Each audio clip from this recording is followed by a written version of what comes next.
valor especial para a igreja de Jesus, mas sem sombra de dúvida, 1 Pedro se destaca. E essa carta ela foi escrita por quê? Ela não foi escrita para poder explicar teologia para ninguém.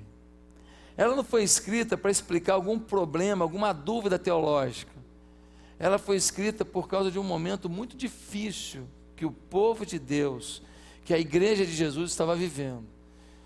Com isso na mente, eu queria então que você acompanhasse a leitura agora de 1 Pedro 1, do verso 1 ao verso 9. Diz assim a palavra de Deus: Pedro, apóstolo de Jesus Cristo, aos eleitos que são forasteiros da dispersão no Ponto, Galácia, Capadócia, Ásia e Bitínia, eleitos segundo a presciência de Deus, Deus Pai, em santificação do Espírito, para a obediência e a aspersão do sangue de Jesus Cristo. Graça e paz vos sejam multiplicadas.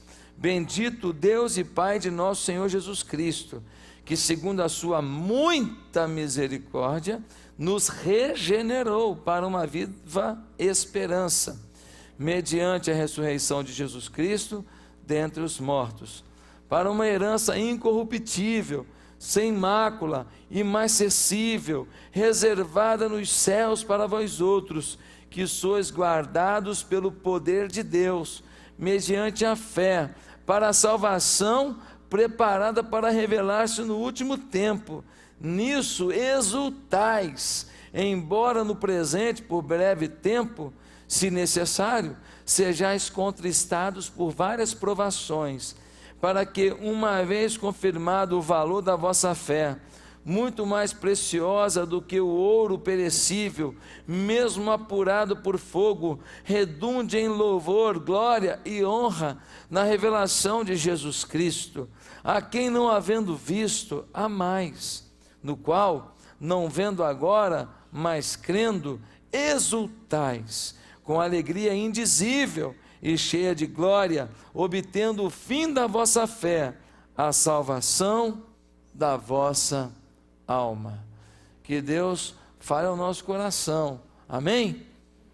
Querido, essa carta é muito especial, porque nessa carta, Pedro está querendo consolar o coração de um povo que está sendo perseguido. Por quê? Pedro é o autor dessa carta e ela é escrita em Roma. E ela foi escrita em Roma no ano de 67 depois de Cristo. Agora, pensa comigo, o que aconteceu apenas 3 anos antes, em 64 depois de Cristo? Em 64 depois de Cristo, um grande incêndio toma Roma por 3 noites e 3 dias. Todos entendem que o autor dessa façanha foi o seu imperador, chamado Nero. Nero tinha uma vontade muito grande de reconstruir a cidade. Nero tinha um ímpeto construtor, edificador muito grande. Conta-se que ele ficou da torre de Mecenas observando o incêndio e disse assim: como são lindas as chamas. Nero, naquele momento, ele então empreende e conta-se que algumas pessoas bloqueavam aqueles que tentavam apagar o incêndio. E ainda ateavam mais fogo ainda em alguns cantos da cidade. No fim, as pessoas viram os monumentos mais lindos da cidade completamente destruídos. No fim do incêndio, as pessoas estavam sem suas casas, desesperadas. Eram casas, muitas de 2, 3 andares, feitas de madeira, e se sucumbiram completamente. Imagina o quadro, o monumento lindo destruído, a casa destruída, desolação total. Mas aí, meus amados irmãos, alguém fala: isso foi Nero. Começa a apertar para o lado do Nero, Começa a gente a falar, foi ele. Começa a apertar a pressão sobre o imperador. Ele começa agora a ver o risco até de um conflito, de uma quebra do sistema imperial. O Império Romano dominava o mundo, uma força tremenda, mas o imperador agora está sob suspeita. Então Nero tem uma grande ideia. Ele começa a culpar os cristãos. É importante que você entenda que durante o Império Romano não tinha problema com os cristãos. Quem perseguia os cristãos eram os judeus naquela época, porque não entendiam que Jesus era o Messias e achavam que era uma coisa contrária ao judaísmo, que não era. Era uma continuação. Mas então os judeus tinham um conflito com o cristianismo. E tentavam explicar para o Império Romano, eles não são do judaísmo, mas para o Império Romano, o cristianismo era uma seita do judaísmo. Então eles não perseguiam os cristãos, mas quando esse episódio acontece, querido, a perseguição é desatada. Nero chega a fazer uma coisa muito impressionante. Ele, muito motivado por 2 judeus prosélitos, inclusive um era seu amante, porque ele era homossexual. Eles começam a perseguir os cristãos, empreendem esse jogo, e os cristãos eram colocados em postes e presos no jardim de Nero, e era ateado fogo neles, e eles ficavam como tochas vivas, pessoas vivas queimando no jardim de Nero. Uma outra prática muito comum é que pegavam peles de animais e colocavam nos cristãos, muitas vezes costuravam aquelas peles na pele do cristão e depois soltavam os cachorros para irem atrás desses cristãos. E os cachorros de caça devoravam os cristãos, destroçavam os seus membros um a um, enquanto gritavam de dores.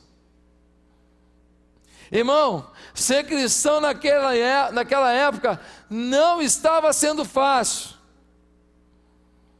Mas talvez você diga, pastor, não era assim não, mas tem lugar do mundo que é igualzinho. Você tem razão. Tem lugar do mundo que você é cristão, a sua casa é queimada. Tem lugar do mundo que você é cristão, os caras vêm, entram, estupram sua mulher. Tem lugar do mundo que você é cristão, matam sua família. Isso acontece hoje, meus amados irmãos. Mas talvez aqui no Brasil não aconteça assim. Mas você sabe que é perseguição também. Você sabe como eu, o que é você ir para o almoço, quando você volta, tem uma foto de uma mulher de biquíni na sua mesa, com uma provocação. Você sabe o que é você sair com os amigos e a galera fala assim, pô, o cara é mó mané, não pega ninguém e tal, não vai para gandaia, não vai para balada, não vai para noitada, ele é crente. Você sabe que é você ser ridicularizado porque você não vai para certas paradas que eles acham muito legais. Meu amado irmão, as perseguições existem. Uma menina, uma criança, foi proibida de vir na igreja pelo pai. E o pai diz, ela pode ir para macumba, mas para a igreja evangélica não vai.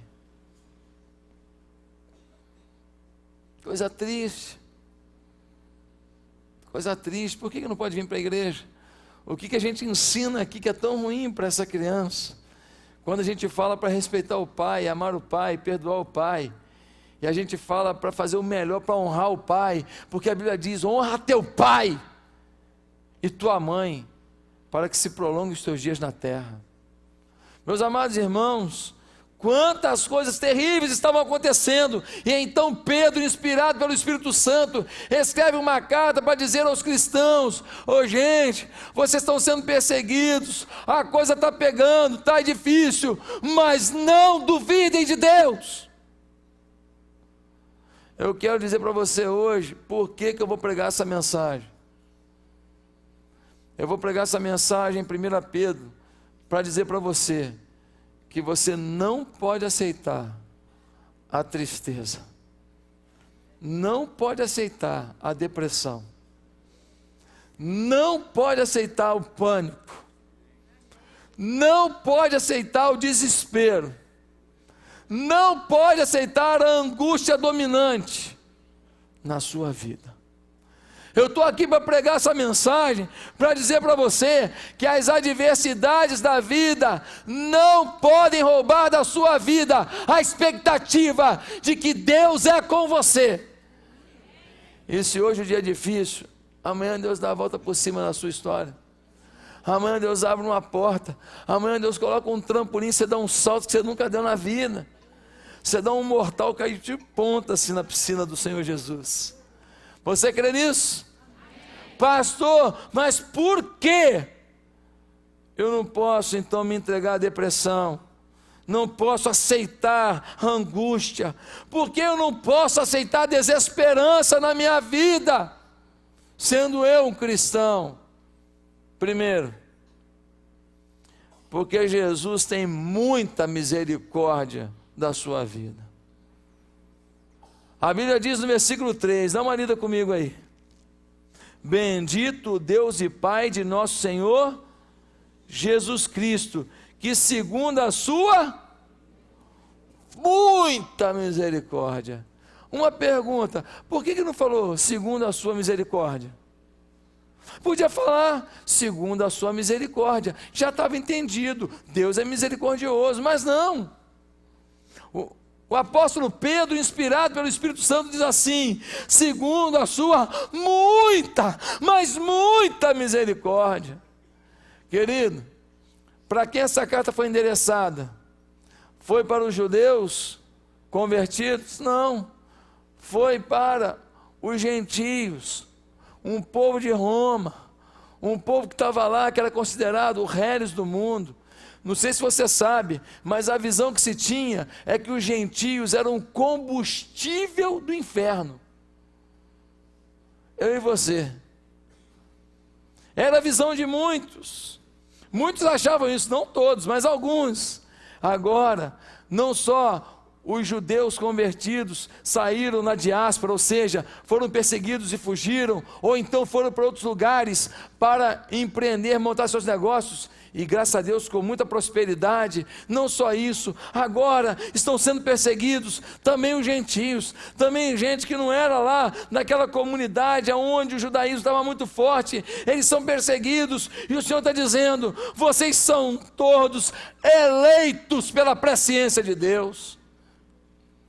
Deus vê vocês, Deus sabe quem é você, Deus te elegeu, meu irmão. Ser eleito por Deus é bom demais, porque ser eleito pelo voto popular já é um negócio que deixa o cara todo feliz, ou não é?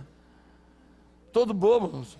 Sou vereador da minha cidade, tem quase 20 habitantes na cidade, minha mãe votou em mim, eu votei em mim, meu filho e minha filha, fui eleito, unanimidade. Ele fica todo bobo. Agora imagina a Bíblia dizer que pela presciência, Deus já sabia que você ia responder o chamado dele. Você é eleito porque ele olhou para você e falou assim: aquele ali, eu vou colocar todas as circunstâncias ao redor dele, ele vai responder ao meu chamado. Meu amado irmão, Deus tem muita misericórdia de todos nós. Deus é Deus de nova chance, Deus é Deus de perdão, e Deus é Deus de um amor tão grandioso. Deixa eu te falar uma coisa aqui: o teu pior pecado não arranca de você o plano que Deus tem para você. Deus te ama tanto, mas tanto, que nem o teu maior erro, o teu maior desprezo por Deus, a tua maior falha de caráter da tua história, rouba de Deus um olhar de paixão por você, dizendo: filho, filha, não concordo com o que você fez, mas estou de braços abertos para a gente recomeçar. É um Deus de muita, mas muita misericórdia. É um Deus que nenhuma rebeldia sua, nenhuma atitude sua, rouba dele a esperança de ver você melhor, rouba dele a esperança de ver você aos pés dele, rouba dele a esperança de ver você completamente transformado e decidido a viver para Ele, e por Ele, e para Ele, porque por Ele, para Ele, né? São todas as coisas, a gente canta aqui na igreja. Meu amado irmão, eu tenho uma crença, que é uma crença dessa igreja, e hoje de manhã eu falei isso, e eu quero que você tome nota para o seu Face, para o seu Twitter, até para o seu Orkut.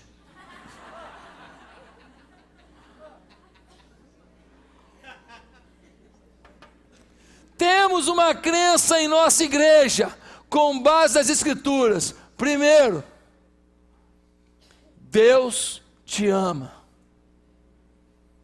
Segundo, Deus tem um plano para a sua vida. Terceiro, o plano não é pequeno. Deus te ama, tem um plano para a sua vida, e o plano não é pequeno. Pastor, como é que não é pequeno? Eu sou uma mulher analfabeta. Pastor, eu fui criada sem estudar. Sabe aquela prova do Mobral? Fiquei reprovado. Pastor, dancei, eu não conheço. Pastor, eu sou tão limitada. Pois é aquela mulher analfabeta que começa uma reunião na casa dela de oração, lá naquela favelinha, aquela bem pobrezinha, as casas tudo de madeira, de palafita, aqueles caranguejinhos subindo pela palafita, a maré sobe. Estou falando da casa da minha avó na minha infância, a casa onde eu frequentei toda a minha infância. Minha avó morava numa casa assim. E aquela mulher analfabeta, Dona Mariota, minha avó, começa a orar com uma vizinha. Vamos orar pelos nossos filhos e nossos netos? E daqui a pouco tem 3 senhoras orando. Daqui a pouco tem 4. Daqui a pouco tem 5. E as mariotas da história começa a promover um avivamento, que elas não sabem ler nem escrever, mas elas sabem orar. Tem muita gente que sabe ler e escrever, só não sabe falar com Deus. Mas tem gente que não tem cultura, mas tem quebrantamento. Ah, meus amados irmãos, Deus é Deus de muita misericórdia. Você já aprontou? Você já falou mal da sua igreja? Já falou mal dos seus líderes? Pois é, Deus tem muita misericórdia de você. Dá para recomeçar. Segunda questão, por que eu não posso deixar a adversidade me jogar na angústia e na tristeza? Segunda questão, é porque a corruptibilidade dos salvos não os seguirá para sempre. Tem muita gente angustiada, por quê? Porque toda hora erra no mesmo ponto. Tenta vencer, não vou mentir, daqui a pouco mente de novo. Não vou ver pornografia, daqui a pouco cai de novo. Não vou falar isso, não vou ser grosseiro com a minha mulher, não vou xingar. E hoje de manhã, aí na hora que está fazendo o cheeseburger, aí queimou. Pronto, queimou geral. Aí o tumulto já rolou hoje de manhã. Eles estavam até vindo para a igreja, estavam se arrumando. Pronto, todo mundo tirou a roupa já. Vamos ficar por aqui mesmo. Que inferno nessa casa. Depois se arrependeu, convidou ela para comer fora, botou a mesa lá no quintal para fazer as pazes. Meus amados irmãos, quantas vezes nós estamos aí lutando para vencer a nossa corruptibilidade, mas a gente não está conseguindo, e aí a gente fica nessa angústia. Hoje eu fico em vitória, amanhã em derrota. Hoje eu fico firme, amanhã mole. Hoje eu fico com Deus, amanhã com o mundo. Hoje eu fico em caminhada de esperança, amanhã eu não acredito em nada. Meus amados irmãos, quantos aqui têm vivido um tempo de frustração pessoal, porque estão lutando assim? Olha o que diz o versículo 4. para uma herança incorruptível, sem mácula, imarcessível, reservada nos céus para vós outros. Qual é a herança que Deus tem para você no céu? Sem mácula, sem mancha, sem erro, sem frustração, sem bebedeira, sem mentira, sem droga, sem agonia, sem coisa por debaixo do pano, sem nada, algo puro. Meu amado irmão, o Senhor já te justificou, se você entregou a vida a Jesus. Imagina que eu fiz um monte de coisa errada, aí eu chego diante de um juiz, ele fala: ei, papelão, seu Josué, papelão, hein? Você fez isso. Olha, estou com as 2 mãos cheias. Aí eu falo: pois é, seu juiz, o senhor só esqueceu de um detalhe. Qual é o detalhe?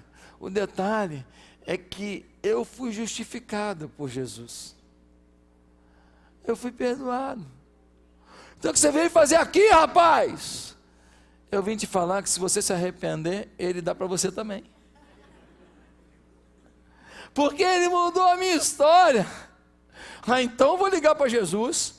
Ele fez isso por você? Aí o juiz, o condenador, aquele seu amigo, aquele seu vizinho, aquele seu parente que bota o dedo na sua cara: você, pecador, agora quer falar que é crente.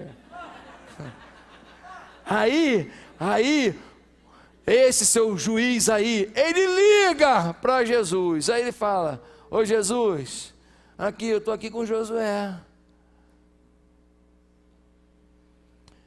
E eu queria te falar uma coisa. Ele fez isso, e isso, e isso, e isso, e isso. Você está lembrado? Aí Jesus responde: me esqueci. Porque a Bíblia diz que dos nossos pecados, quando nós confessamos e nos arrependemos, Ele não se lembrará mais. Aleluia. Meu amado, você tem que tomar posse disso. Um dia, toda a sua corruptibilidade será deixada de lado. A Bíblia diz aqui no texto que nós temos a santificação do Espírito. Que é isso, irmão? Santificação do Espírito. O Lutero disse: por minha própria razão ou por minhas próprias forças, não posso crer em Jesus Cristo, nem ir a Ele. Querido, é o Espírito Santo que pega você pela mão e leva até o Senhor e fala: Senhor, perdoa esse miserável aqui, ó. Eu amo tanto ele, amo demais.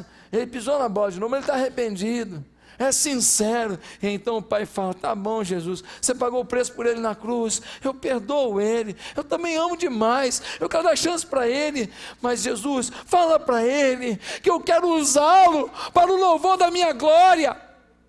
Fala para ele que eu quero que ele não caia toda hora, que eu quero que ele caminhe em vitória.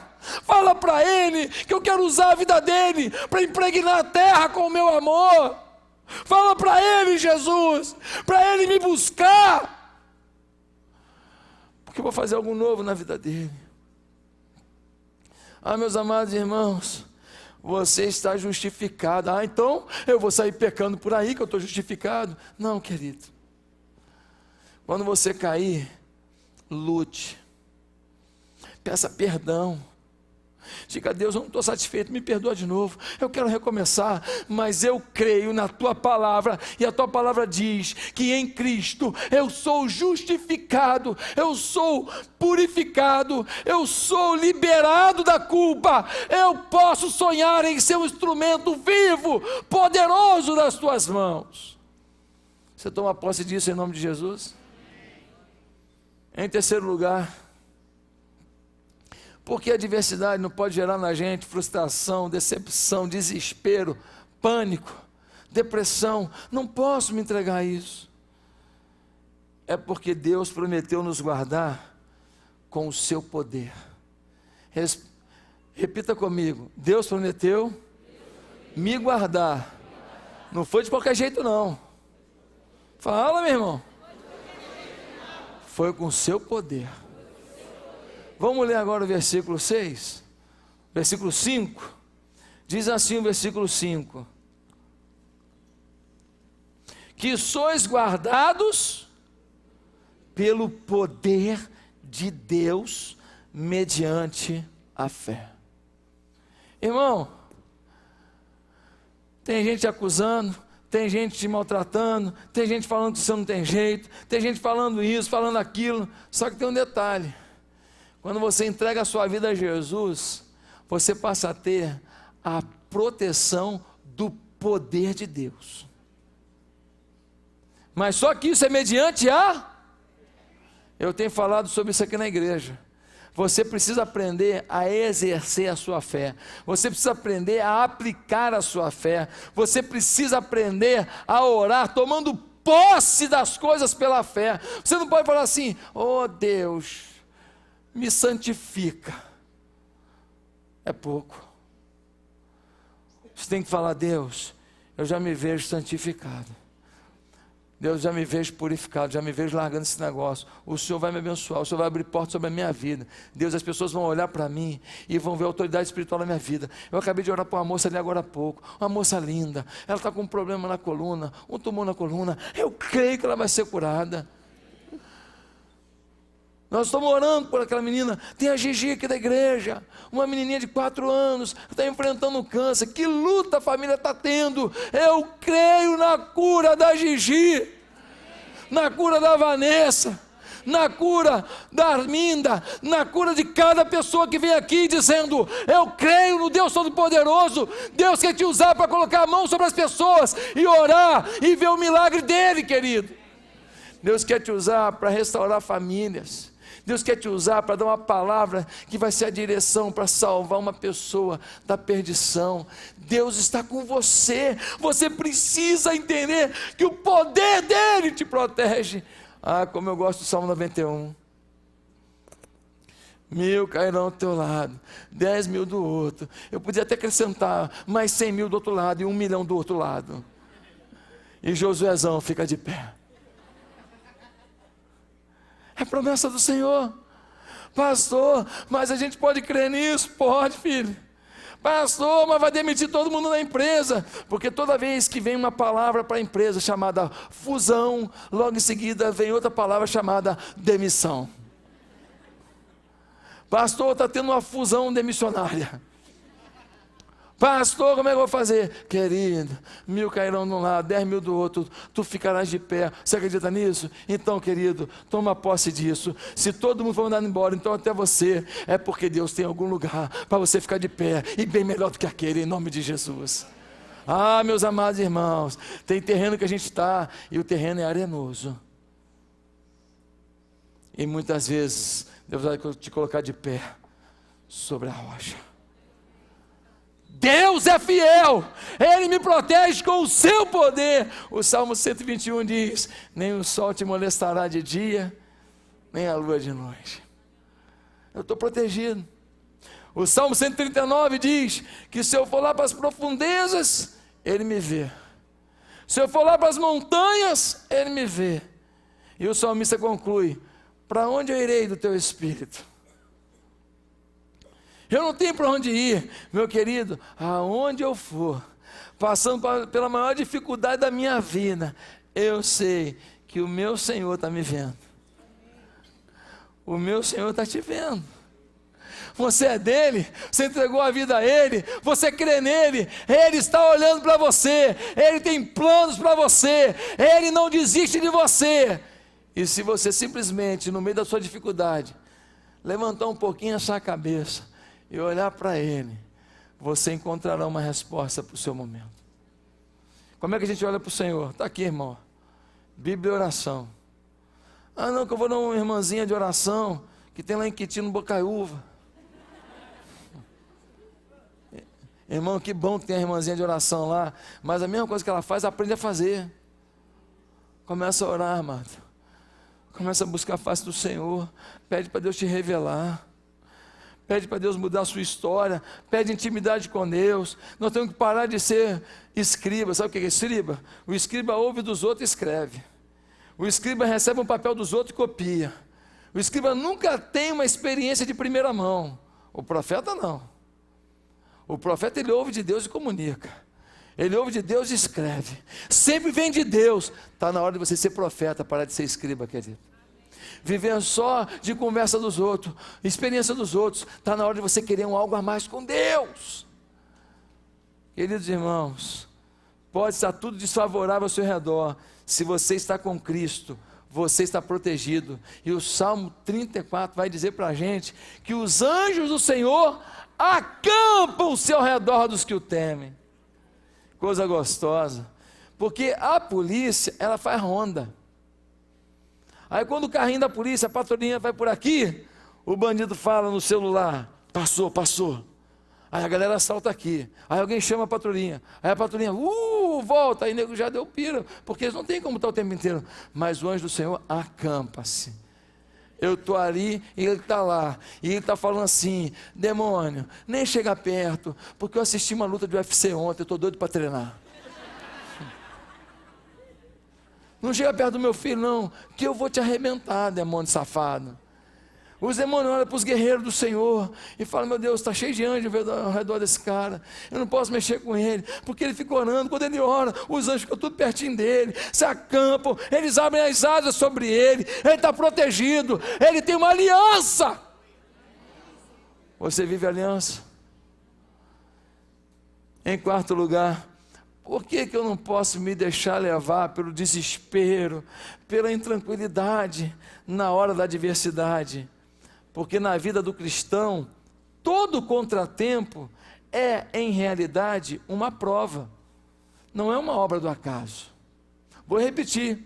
Na vida do cristão, todo contratempo é, em realidade, uma prova que você está passando. Não é uma obra do acaso. Dá uma olhada no versículo 6. Diz assim: nisso exultais, embora no presente, por breve tempo, se necessário, sejais contristados por várias provações, para que, uma vez confirmado o valor da vossa fé, muito mais preciosa do que o ouro perecível, mesmo apurado por fogo, redunde em louvor, glória e honra na revelação de Jesus Cristo. Meu amado irmão, o que o texto está dizendo? O texto está dizendo assim: cristãos, vocês estão sendo perseguidos, estão na luta, não se desesperem. Mas por que não desesperar? Porque a prova é importante.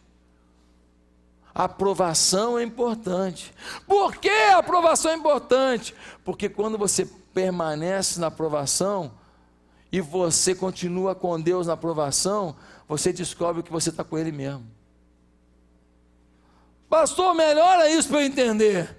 Querido, tem gente que vem para a igreja, arrumou uma namorada bonita na igreja, ele está num bom emprego, está ganhando bem, tirou um carro 0 km e está com saúde. E está com o peitoral em cima, porque ele está malhando, como é mesmo? Não é, supino. Aí, meu irmão, a namorada dá um chute no traseiro dele. O emprego dá um chute na outra banda. Aí começa a pegar o negócio. Aí a saúde dele fica debilitada, já não pode malhar. Aí murchou. Aí quando murcha o peitoral, murcha a fé dele também. Aí alguém fala assim: aqui, vamos lá no negócio da cartomante lá. Ah, meu irmão, estou apelando qualquer coisa, vamos lá. Aí o outro fala assim: vamos lá, cara, fazer um prato de farofa com cachaça. Não, prato de farofa com cachaça, eu vou também. Aí outro fala assim: vamos lá na reunião da libertação, do não sei o que lá. Eu vou também. Aí ele dilui a fé dele. Ele não sabe quem é o rei dele. Ele não sabe quem é o Senhor da vida dele. Às vezes a aprovação é o teste para você dizer de quem você é. Se você não tiver aprovação, você não identifica o quanto você está com Deus, pelo que Ele é e não pelo que Ele dá. E aí, muita gente está na igreja e as coisas estão indo bem, e ele está ali com aquela sensação que ele é de Jesus, mas ele não é. E a hora da adversidade é que prova isso. Porque aí na hora da adversidade, ele pula fora, ele começa pé no mundo, pé na igreja, ele começa a sentar o pé na jaca, ele já não valoriza mais as coisas de Deus, ele já não lê mais Bíblia, ele já não ora, ele já não ouve os louvores, ele já não exalta o nome do Senhor. Como é que eu vou exaltar o Senhor, pastor? Estou cheio de perrengue na minha vida. Pois é, meu irmão, é por causa dessa vacilação nossa, dessa limitação nossa, que a gente não experimenta algo a mais de Deus. Porque se você passar no teste, na aprovação e falar: Deus, olha, está doendo, não estou nem entendendo, mas do Senhor não abro mão, pode ter certeza, Deus honra um coração compromissado. Deus honra um coração quebrantado diante dele, irmão. Você tem que saber de quem você é. A aprovação, diz o texto, faz com que você aprimore a sua fé, e então você venha dar honra e glória e exultação ao nome do Senhor Jesus Cristo. Aí Jesus Cristo olha e fala assim para tudo quanto é demônio: está vendo meu filho ali? Você tentou, né, o palhaço? Você não conseguiu nada, porque o meu filho tem aliança comigo. Ele não está comigo só por circunstância, ele não está comigo só porque eu dei um presentinho para ele, um empreguinho para ele, uma namoradinha para ele, um peitoralzinho para ele. Não, ele está comigo porque nós estamos aliançados, há um algo a mais entre nós, em nome de Jesus. Meus amados irmãos, os rigores a que o atleta é submetido é para quê? Para matar o atleta? Ele faz exercício que ele sua, ele se cansa, para quê? Para um dia ele ter toda a explosão, todo o potencial, toda a força necessária para ganhar a medalha. Nós às vezes estamos no estresse, estamos no suor, estamos no cansaço, porque Deus quer entregar a coroa da vida na mão da gente. Aleluia. Ele quer falar assim: servo bom e fiel, sobre o pouco foste fiel, sobre o muito te colocarei, entra no gozo do teu Senhor. Querido, eu e você vamos ouvir isso da boca de Jesus. Quando o Cordeiro de Deus voltar, ele vai olhar para a minha vida e para a sua, e vai falar: é Josué, é José, é Maria, é Pati, é Tati, Deus sabe os apelidos todos. É João, é Bia, é Marcelão, foi difícil, mas você permaneceu em mim, e por isso, filho, eu vou te abençoar eternamente. Provação na nossa vida, querido, não é o fim da história, não é contratempo, é plano do Senhor, porque todas as coisas contribuem juntamente para o bem daqueles que verdadeiramente amam a Deus e querem andar segundo os seus propósitos. Em último lugar, para a gente encerrar, por que eu não posso me entregar ao desespero, decepção, angústia diante das adversidades? Porque se eu aceitei Jesus, a coisa mais importante já está garantida: a salvação. Pastor, tudo bem, a salvação, eu vou morrer, eu vou ter vida eterna com Deus, eu sei, pastor, mas pastor, poxa, eu quero caminhar em vitória nessa vida, eu quero comprar meu apartamento, eu quero passear, eu quero comer um negócio gostoso, eu quero ter uma família bonita, eu quero ter um conforto. Nada disso é pecado. Mas a boa notícia é que ainda que tudo desse errado, e ainda que nada acontecesse do jeito que você quer, isso aqui que nós estamos vivendo é um segundo perto da eternidade.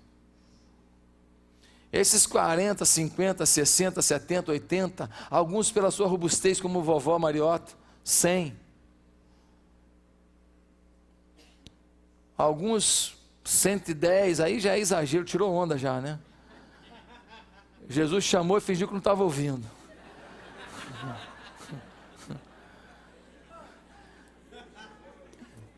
Então, queridos, ainda que a gente viva esse prazo todo aqui, com muitas lutas e dificuldades, querido, quem tem Jesus tem a certeza de que o melhor de Deus está por vir. A vida é eterna. Você não vai levar nada desse mundo. Pastor, comprei uma camisa chique agora, bonita. Pastor, comprei um carro bonito. Pastor, botei uma churrasqueira lá em casa agora. Pastor, você tem que ver. A picanha pede para ir para lá. A picanha implora, por favor, me bota nesse forno. Querido, que bom que você está curtindo, comendo a picanha com a família, isso é muito bom. Mas tudo isso passa. Olha o que diz a palavra de Deus. Quando a gente lê no versículo 8. A quem não havendo visto há mais, no qual não vendo agora, mas crendo, exultais com alegria indizível e cheia de glória, obtendo o fim da vossa fé. Qual é o fim da vossa fé? A salvação da vossa alma. Irmão, a gente vive em Jesus, Ele nos abençoa aqui no dia a dia, mas a melhor parte da história é que Ele nos abençoa aqui dizendo, isso é só o couvert, porque a refeição final é muito melhor. Eu acho que ainda tem depois um cafezinho com um chocolatinho de menta. Deus é muito bom, gente. Por que se desesperar? Por que perder a paz? Se descabelar, deixar a estufa de cabelo caindo? Não! O nosso Deus disse que Ele é cheio, Ele tem muita misericórdia. Ele diz que Ele nos guarda com o seu poder. Ele disse que a melhor parte nós já temos se entregamos a vida a Jesus, a salvação eterna. E portanto, a coisa mais importante eu já garanti, o que entrar agora é lucro. Então, eu não vou me desesperar, pastor, mas a adversidade está aqui. O que eu faço? Câmeras em mim. Versículo 6. Depois de falar sobre as provações, Pedro diz assim: nisso exultais, embora no presente, por breve tempo, se necessário, sejais contristados por várias provações. Sabe o que Pedro está dizendo? Sabe o que eu entendo aqui? Nisso exultais, ou seja, faça piada da tragédia, dê gargalhada da sua dor, diga para a sua dor, está doendo, mas você não é maior do que a minha fé. Dificuldade, você é grande, hein? Mas você não é maior que o meu Deus. Luta, luta, nossa vida, eu vou ter que dar muito chute e muito soco para te vencer, mas luta, eu tenho um general que nunca perdeu uma batalha. Exultai, se alegre, se motive, se redescubra fiel ao Senhor, se empolgue com Deus, pegue a sua luta e transforme numa oportunidade de viver um algo a mais com Deus, porque sem luta a gente nunca tem uma vitória para contar. Pastor, a minha vida é muito tranquila, eu acordo de manhã, tem lá um misto quente, quentinho, suquinho de laranja, pastor, aí eu vou lá, depois na hora do almoço, aí eu comi hoje lá, amém, tudo prontinho, 3 minutinhos só, água quente. Ai, que tranquilidade, pastor. Depois de tarde, pastor, eu vou lá, eu como as barrinhas de cereal. Nada muito difícil, tudo muito prático na minha vida. Querido, quem vive uma vida sem lutas, não tem história para contar e nem vitória para relatar. E não tem aonde depender de Deus para ver a mão de Deus te suprindo e fazendo o que você não pode fazer. É na hora da luta que você descobre que você é finito, mas teu Deus é infinito. É na hora da luta que você descobre que você não pode, mas Deus tudo pode em você. É na hora da luta que você descobre que as pessoas não acreditam em você, mas que Deus continua acreditando. É na hora da luta que você fica às vezes meio nervoso, meio desesperado, e você descobre o consolo que vem do alto. Você tem que exultar, falar: dor, é ruim que você vai roubar de mim a minha fé. Amém? Amém. Meus amados irmãos, e o que fazer então com as adversidades? Não as ignore, elas estão aí. Não finja que elas não existem. Mas eu tenho uma dica para você. Versículo 6 diz assim: nisso exultais, embora no presente por breve tempo, se necessário, sejais contristados por várias provações.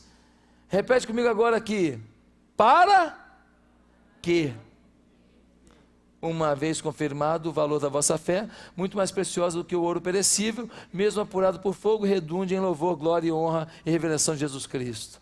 Querido, na hora da adversidade, tente entender o para quê. Toda adversidade tem um para quê. Talvez a adversidade vai revelar que você não está bem organizado emocionalmente. O seu pavio está curto demais. Talvez a adversidade venha mostrar que você não está respeitando o dinheiro. Você não tem que amar o dinheiro, mas precisa respeitar. Ah, eu tenho dinheiro, então eu entro num lugar, quanto é que é? Eu pago, é ruim. Você tem que pedir preço, você tem que negociar. Eu tenho certeza que tem gente aqui que paga TV por assinatura, não sabe nem quanto.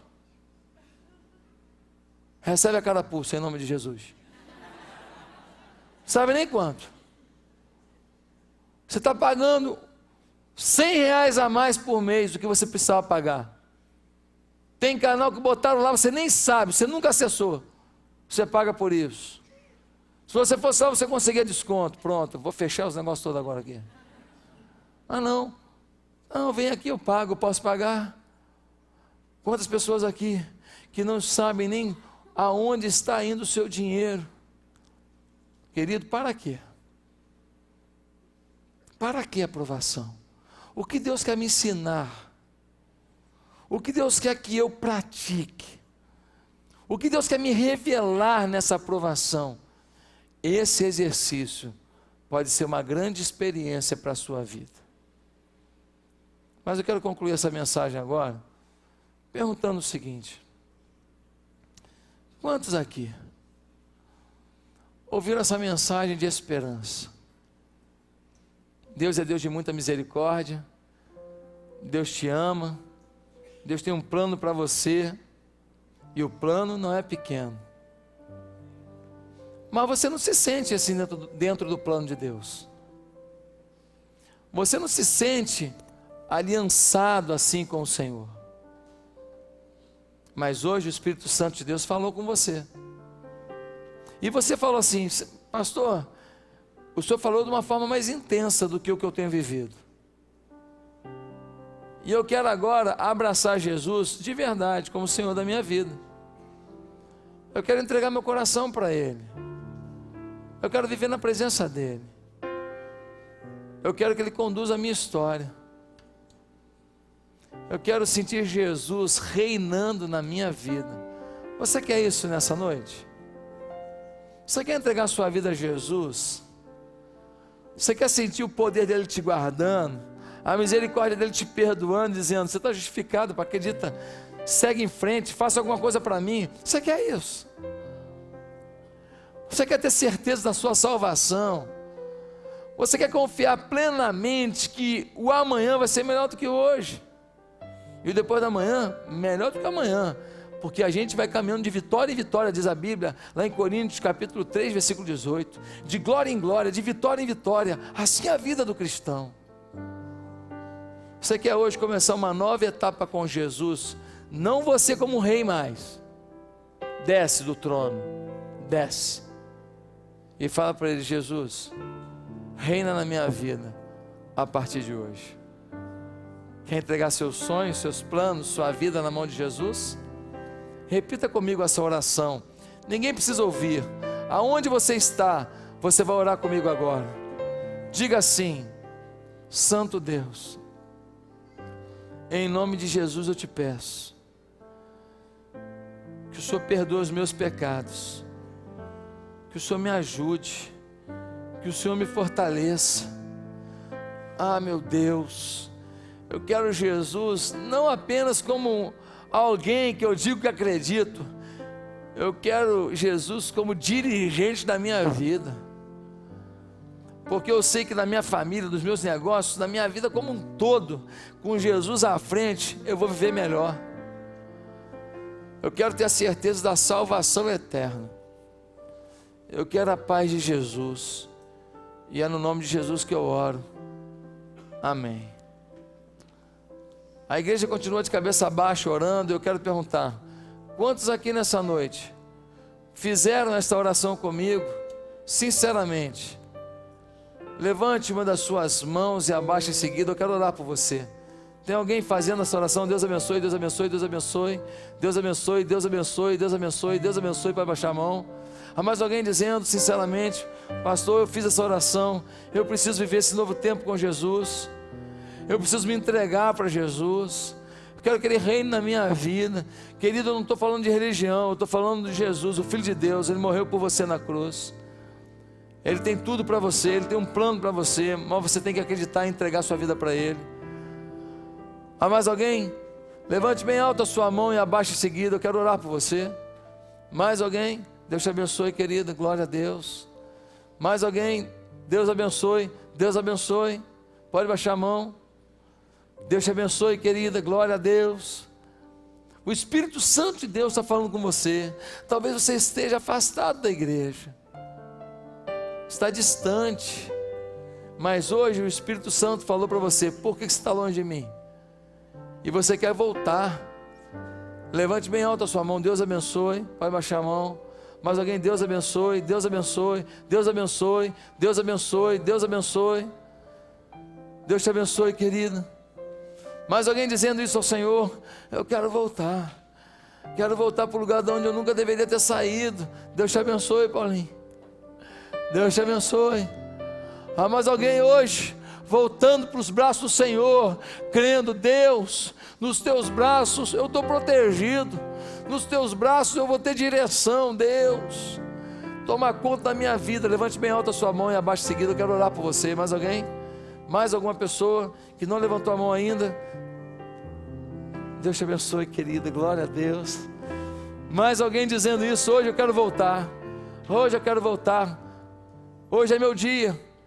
Levante bem alto a sua mão. Eu quero orar por você. Deus te abençoe, querido, glória a Deus. Há um mover de Deus nesse lugar. O Espírito Santo está agindo aqui para que você tome uma decisão que só você pode tomar. É a última vez que eu pergunto. Tem mais alguma pessoa sinceramente dizendo: pastor, eu preciso acertar meu passo com Deus? Levante bem alto a sua mão agora dizendo isso, em nome de Jesus. Deus abençoe, Deus abençoe. Mais alguém dizendo isso sinceramente? Eu quero fazer um pedido. Deus te abençoe, querido. Quero fazer um pedido agora. Quero pedir que todos vocês que levantaram a mão, aceitando a Cristo ou se reconciliando, eu quero fazer uma oração pela sua vida. Eu queria chamar você para deixar o seu lugar e vir até aqui à frente. A gente está acabando o culto, faltam poucos minutinhos, muito rapidinho mesmo. Quero que você venha até aqui. Eu vou pedir uma ajuda aqui na frente. Você pode me ajudar? Vocês podem pegar essas cadeiras e empilhar ali? Bota ali em cima daquela dali para poder liberar esse negócio aqui. Isso, empilha para mim e senta ali naquele cantinho ali. Oh, que bom, obrigado, gente. Só naquele lado de lá, aqui vocês podem ficar, só ali já está bom. Quero que os líderes de célula e os pastores estejam aqui. Você que levantou a sua mão, vem cá, nós vamos orar por você. Nós estamos quase acabando o culto. Queria pedir que a igreja estivesse orando. Faltam 3 minutinhos, ainda não são 9h30 ainda. 3 minutinhos eu estou encerrando o culto. Mas eu quero que você venha até aqui, nós vamos orar por você. Os pastores, as líderes de célula mulheres, cadê as líderes de célula mulheres aqui? Isso, vem cá. Tem como só chegar um pouquinho para trás dessa cadeira aí? Custódio, obrigado, querido. Pronto. Vem cá, todo mundo que levantou a mão dizendo: eu quero um novo tempo com o Senhor. Olha ali, está precisando de líder de célula naquele canto lá, líder de célula mulher ali. Vamos lá, vamos abraçar essas pessoas, vamos orar por elas. Vem cá, pastor, eu levantei a mão, mas eu estou um pouco inseguro. Eu tenho que tomar essa decisão, querido. Olha só, ninguém toma por você. Eu tomei, eu era um garoto ainda. Deus revolucionou a minha vida. Olha aqui, mais líder de célula aqui, isso, vem cá, gente, os pastores líder de célula, tem gente de Deus chegando aqui, glória a Deus. Ore com essa pessoa, pergunte o nome dela e ore com ela. Tem mais alguém querendo hoje começar um novo tempo com o Senhor? Queria que você deixasse seu lugar, nós vamos orar. Você está se reconciliando com o Senhor? Pode vir também. No culto das 5 tivemos uma multidão aqui entregando o caminho ao Senhor. E agora, eu tenho certeza que ainda tem mais gente aí que quer vir. Está sentindo de Deus, pode vir. Mais alguém? Está faltando líder de célula aqui para orar aqui com o Senhor aqui, ó. Cadê o líder de célula aqui, ó? Aqui, Felipe.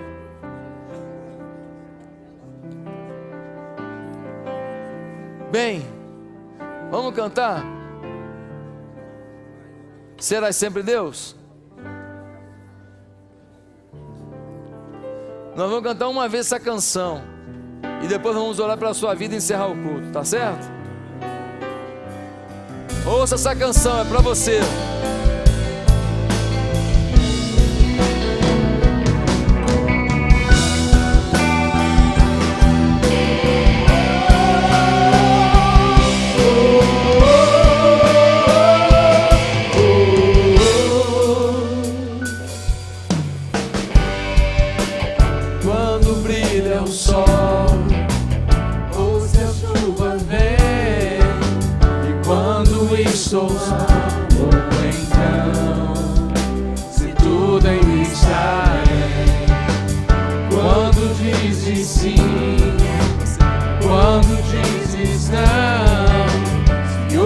Tua voz, ou então, quando em silêncio está, será sempre Deus e sempre me amarás, não desampararás, nem desistirás, e ainda que a dor me diga que não, sei que é por amor, estás ensinando que sempre és Deus.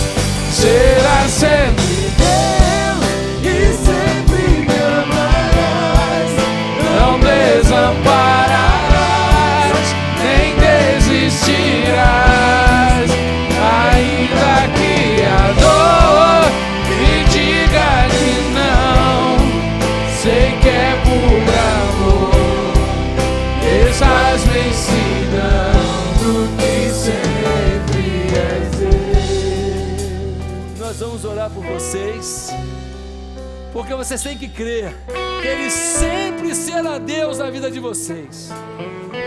Ele nunca vai desistir de um plano lindo na sua história, amém?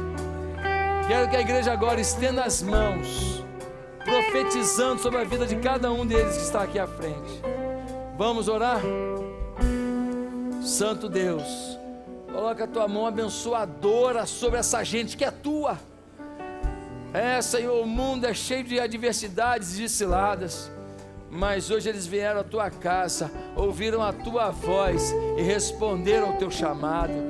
Pai amado, faz algo lindo, algo sobrenatural em cada área de suas vidas, vida financeira, conjugal, sentimental, vida espiritual, que nunca mais o diabo ouse tentar tirá-los do caminho do Senhor. Eles são teus filhos, eles estão justificados pelo Senhor. Pai, que eles se sintam salvos pelo Senhor, eles têm agora a vida eterna, portanto, que eles possam viver como alguém que vai para o céu, uma vida pura, digna, e por isso precisam de ajuda. Que as células da igreja os abracem, que cada líder de célula dê o seu melhor para integrá-los nas células, dando um discipulador para todos eles, para que eles possam crescer na fé e no conhecimento de Jesus Cristo. Ó Deus, já posso ver um monte de coisa bonita na vida deles, já posso ver milagres na vida deles, e nós tomamos posse disso pela fé, no nome de Jesus. Amém e amém. Queridos, vocês que estão aqui